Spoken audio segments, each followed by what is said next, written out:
नमस्कार दोस्तों, स्वागत है आपके अपने YouTube चैनल भक्ति फैक्ट्स में। अगर आपने अभी तक हमारे चैनल को सब्सक्राइब नहीं किया है तो तुरंत सब्सक्राइब कर लीजिए और बेल आइकन को दबा दीजिए ऐतिहासिक तथ्य की जानकारी पहले पाने के लिए। एक बार महाराज युधिष्ठिर ने राजसूय यज्ञ किया।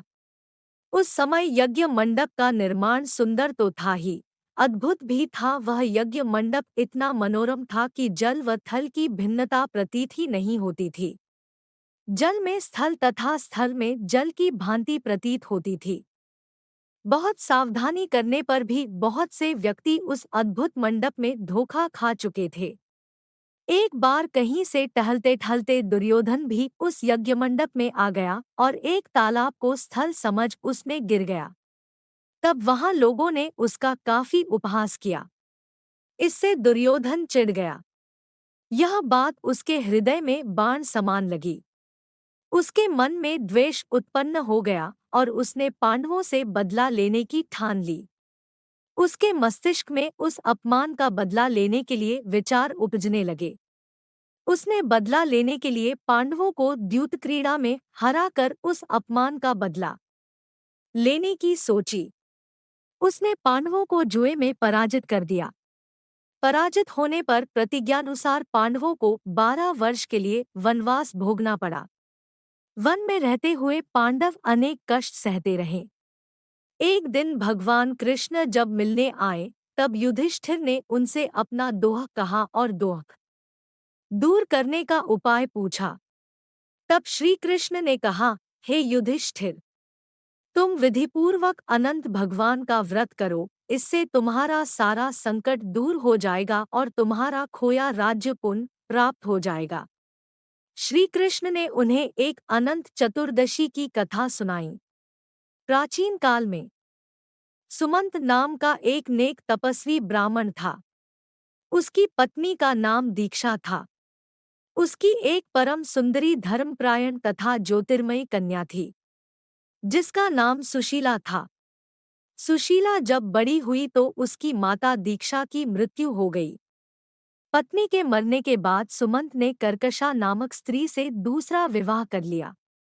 सुशीला का विवाह ब्राह्मण सुमंत ने कौंडिन्य ऋषि के साथ कर दिया। विदाई में कुछ देने की बात पर कर्कशा ने दामाद को कुछ ईंटें और पत्थरों के टुकड़े बांध कर दे दिए।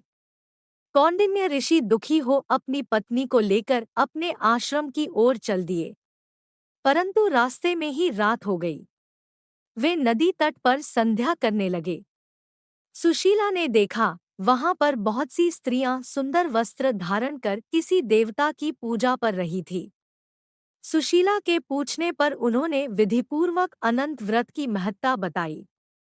सुशीला ने वही उस व्रत का अनुष्ठान किया और 14 गांठों वाला डोरा हाथ में बांधकर ऋषि कौंडिन्य के पास आ गई। कौंडिन्य ने सुशीला से डोरे के बारे में पूछा तो उसने सारी बात बता दी। उन्होंने डोरे को तोड़कर अग्नि में डाल दिया। इससे भगवान अनंत जी का अपमान हुआ। परिणामत ऋषि कौंडिन्य दुखी रहने लगे।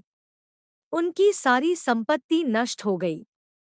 इस दरिद्रता का उन्होंने अपनी पत्नी से कारण पूछा तो सुशीला ने अनंत भगवान का डोरा जलाने की बात कही। पश्चाताप करते हुए ऋषि कौंडिन्य अनंत डोरे की प्राप्ति के लिए वन में चले गए। वन में कई दिनों तक भटकते भटकते निराश होकर एक दिन भूमि पर गिर पड़े। तब अनंत भगवान प्रकट होकर बोले, हे कौंडिन्य, तुमने मेरा तिरस्कार किया था, उसी से तुम्हें इतना कष्ट भोगना पड़ा। तुम दोहखी हुए, अब तुमने पश्चाताप किया है। मैं तुमसे प्रसन्न हूँ। अब तुम घर जाकर विधिपूर्वक अनंत व्रत करो। 14 वर्ष पर्यंत व्रत करने से तुम्हारा दोहख दूर हो जाएगा। तुम धन धान्य से संपन्न हो जाओगे। कौंडिन्य ने वैसा ही किया और उन्हें सारे क्लेशों से मुक्ति मिल गई। श्री कृष्ण की आज्ञा से युधिष्ठिर ने भी अनंत भगवान का व्रत किया, जिसके प्रभाव से पांडव महाभारत के युद्ध में विजयी हुए तथा चिरकाल तक राज्य करते रहे। आपको हमारी ये वीडियो कैसी लगी हमें कमेंट सेक्शन में कमेंट करके जरूर बताएं।